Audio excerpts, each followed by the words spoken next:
হাম আক্রান্ত রোগীর সংখ্যা বাড়তে থাকায় রাজধানীর হাসপাতালগুলোতে তৈরি হয়েছে বেড সংকট। বারান্দাতেও চিকিৎসা নিচ্ছেন অনেকেই, এমনকি হাসপাতাল থেকে ফিরে যেতে হচ্ছে অনেক রোগীকে। ধারণ ক্ষমতার কয়েকগুণ বেশি রোগী চিকিৎসা নিচ্ছেন এবং তাদের চিকিৎসা সেবা দিতে হিমশিম খাচ্ছেন চিকিৎসকরা। রাজধানীর আজিমপুর মাতৃসদন ও শিশু হাসপাতাল তিনতলায় মাত্র ৬টি বেড নিয়ে করা হয়েছে হামের আলাদা একটি কর্নার।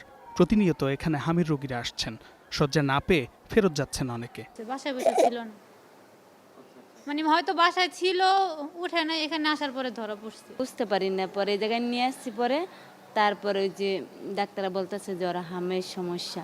চিকিৎসকরা বলছেন অন্য রোগীদের কথা মাথায় রেখে হামের চিকিৎসা দিয়ে যাচ্ছেন তারা। প্রয়োজনে রোগীদের রেফার করা হচ্ছে অন্য হাসপাতালেও। হাম কর্নারে আমাদের 6টি বেডের মতো আছে। তার বাইরে যদি অতিরিক্ত রোগী আসে তখন আমরা তাদেরকে রেফার করে দিচ্ছি। আর প্রাইমারি যেসব চিকিৎসা দরকার সেগুলো আমরা সিমটোমেটিক যে সমস্যাগুলো নিয়ে আসতেছে সেগুলো আমরা চিকিৎসা দিচ্ছি। আর যারা অলরেডি ভ্যাকসিনেটেড তাদের ক্ষেত্রে রিস্ক কম। এদিকে রাজধানীর মহাখালীর সংক্রামক ব্যাধি হাসপাতালে হামের জন্য যে আইসোলেশন ওয়ার্ড রয়েছে সেখানে বেড সংখ্যা মাত্র 10টি। সব মিলিয়ে হাসপাতালটির 6 তলায় রোগী ভর্তি রয়েছেন কয়েক গুণ। বাচ্চারা নিয়ে সৈরাতপুর ভর্তি হয়েছিলাম, সৈরাতপুর থেকে এই জায়গায় পাঠাইছে।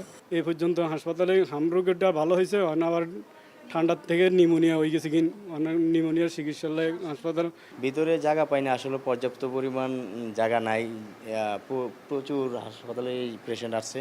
ব্যতিক্রমী চিত্র দেখা যাচ্ছে রাজধানীর মহাখালীর ডিএনসিসি হাসপাতালে। অন্য হাসপাতালে সংকট থাকলেও এই হাসপাতালটিতে এখনও ফাঁকা রয়েছে শতাধিক বেড। শামীম বিশ্বাস, স্টার নিউজ, ঢাকা।